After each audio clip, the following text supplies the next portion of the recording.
Hello everyone, welcome to teaching made easy. आज हम discuss करेंगे मनोविज्ञान एवं शिक्षा मनोविज्ञान में संबंध। शिक्षा एवं मनोविज्ञान का घनिष्ठ संबंध है। शिक्षा और मनोविज्ञान को जोड़ने वाली कड़ी मानव व्यवहार है। शिक्षा और मनोविज्ञान के संबंध में रॉस महोदय ने कहा है कि शैक्षिक सिद्धांत एवं मनोविज्ञान साथ साथ विकास करते हैं तथा कर रहे हैं। शिक्षा के क्षेत्र में मनोवैज्ञानिक प्रवृत्ति के विकास के फलस्वरूप क्रांतिकारी परिवर्तन हुए हैं।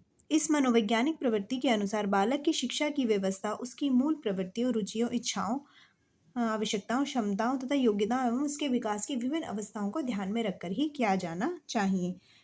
इसका अर्थ है कि जहाँ जब जब शिक्षा का विकास हुआ है वहाँ पर मनोविज्ञान की भी सहायता ली जाने लगी है तथा बालक की शिक्षा की व्यवस्था उसकी मूल प्रवृत्तियों, रुचियों और इच्छाओं के अनुसार ही की जानी चाहिए। शिक्षा शास्त्र और मनोविज्ञान दोनों ही सामाजिक विज्ञान है। शिक्षा सामाजिकरण की प्रक्रिया है, जबकि मनोविज्ञान इस प्रक्रिया को विकसित करने में सहायता प्रदान करता है। इसका अर्थ है कि मनोविज्ञान तथा शिक्षा एक दूसरे से प्रभावित भी होते हैं तथा एक दूसरे को पर प्रभाव भी डालते हैं।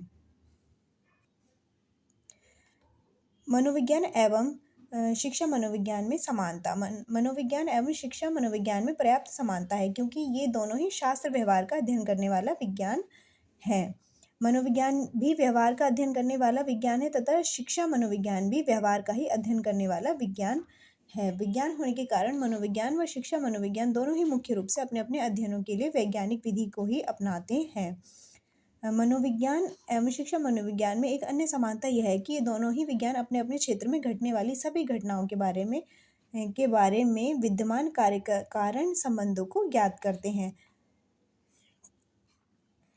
कार्य कारण संबंधों को ज्ञात करके उनके आधार पर समुचित भविष्यवाणियां भी करते हैं। दोनों ही विज्ञानों के माध्यम से की जाने वाली भविष्यवाणियां समान रूप से सत्य होती हैं। मनोविज्ञान एवं शिक्षा मनोविज्ञान में अंतर। मनोविज्ञान व शिक्षा मनोविज्ञान में पर्याप्त समानता है, लेकिन इन समानताओं के होते हुए भी पूरी तरह से ये दोनों अलग शास्त्र हैं। शिक्षा मनोविज्ञान मनोविज्ञान से संबंधित होते हुए भी पूरी तरह से उस पर आधारित नहीं है। इस अंतर को निम्नलिखित रूप से प्रस्तुत किया जा सकता है। जैसे अध्ययन विषय में अंतर। मनोविज्ञान तथा शिक्षा मनोविज्ञान में अध्ययन विषय से संबंधित अंतर है।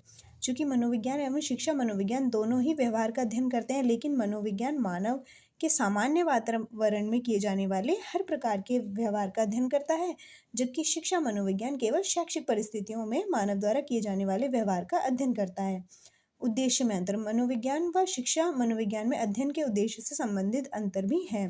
मनोविज्ञान के अध्ययनों का उद्देश्य व्यक्ति के व्यवहार से संबंधित विषयों को प्रतिपादित करना है, जबकि शिक्षा मनोविज्ञान का उद्देश्य शिक्षा संबंधी व्यवहारों का अध्ययन करके शैक्षिक प्रक्रिया को सफल बनाना है। व्यापकता में अंतर। मनोविज्ञान तथा शिक्षा मनोविज्ञान के क्षेत्र में व्यापकता से संबंधित अंतर भी है। शिक्षा मनोविज्ञान केवल शैक्षिक वातावरण में होने वाले व्यवहार का अध्ययन करता है, जबकि मनोविज्ञान का अध्ययन क्षेत्र बहुत बड़ा है। आगे देखते हैं शिक्षा मनोविज्ञान के उद्देश्य।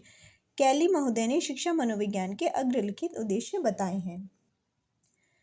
जैसे बालक की अभिवृद्धि एवं विकास का ज्ञान प्रदान करना, बालक के स्वभाव का ज्ञान प्रदान करना, वातावरण के साथ बालक का सामंजस्य स्थापित करके ज्ञान प्रदान करना, चरित्र निर्माण की विधियों एवं सिद्धांतों से परिचित कराना, शिक्षा मनोविज्ञान के तथ्यों और सिद्धांतों के अध्ययन में प्रयुक्त वैज्ञानिक विधियों का ज्ञान प्रदान करना। Thank you.